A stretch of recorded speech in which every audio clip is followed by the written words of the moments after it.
نزل عند عبد الرحمن، كنا بنعمل مقلب عادي.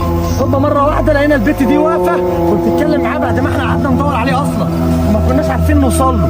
هوبا مره واحده قال لك انا همشي معاه ودي مراتي. يعني عبد الرحمن لما بيبقى معانا بيبقى في طبيعي عادي، احنا محدش فينا بيتكلم معاه لان احنا كلنا مش عايزين نحسسه ان هو في حاجه او نعرفه ان هو ملبوس او في حاجه.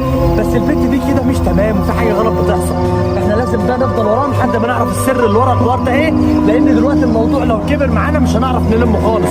فكل الناس اللي بتتفرج لو عندكم حلول او واخدين بالكم من حاجه تقدروا تفيدونا بيها قولوا لنا عليها في الكومنتات تحت. اعمل لايك للفيديو لان اللايك بتاعك ده بيساعد في انتشار الفيديو. شيروا الفيديو ده في كل حته في كل مكان. اشترك في القناه وفعل زر الجرس لو انت عايز تتابع وتشوف كل الفيديوهات الجديده. المفروض ان احنا دلوقتي هناخد الطريق ده لاخره، هنطلع على الطريق الناحيه الثانيه بره.